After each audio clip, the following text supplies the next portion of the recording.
जब ये हल्का बंदियां हो रही थी तो उस वक्त एमक्यूएम खुद मौजूद थी। हल्का बंदियां सिर्फ एक नंबर गेम है। पीपल्स पार्टी के रहनुमा डॉक्टर आसिम हुसैन ने कहा कि मैं नहीं समझता ये कोई बड़ा मसला है। कुछ पार्टियां चाह रही हैं कि इलेक्शन ना हो। एमक्यूएम अपने मौक़िफ़ से अक्सर हटती रही है। इलेक्शन अपने वक्त पर ही होने चाहिए। इसी पर मजीद बात करते हैं। इस वक्त हमारे नुमाइंदा अली रजा डॉक्टर आसिम हुसैन के साथ ही मौजूद हैं। जी अली, बताइएगा।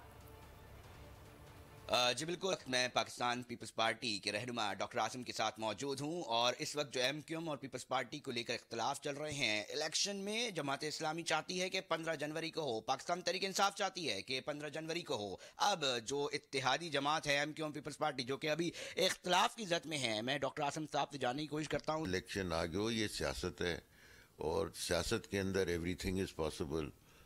और ज़ाहिर है कुछ लोग पार्टीज चाह रही हैं कि इलेक्शन नहीं हो, मैं वो डिबेट नहीं करना चाहता। एमक्यूएम अपनी जैसे स्टांस बदलती रही है रोज़ ब रोज़, आज कुछ कल कुछ, ये तो सब आपके सामने है।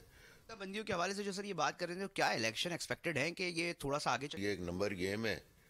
बहरहाल कराची का मेयर अगर 300 से नहीं 400 से इलेक्ट हो जाएगा, 500 लोग इलेक्ट कर लेंगे, लेकिन मेयर तो एक ही रहेगा ना। मेयर तो दो नहीं हो जाएंगे, या कराची का बंटवारा तो नहीं होने जा रहा। जी बिल्कुल, बड़ा मुख्तसरन और बहुत अहम जो है गुफ्तगू रही डॉक्टर आसिम साहब से। उनका यही कहना था कि बहुत शुक्रिया अली रजा अपडेट करने के लिए।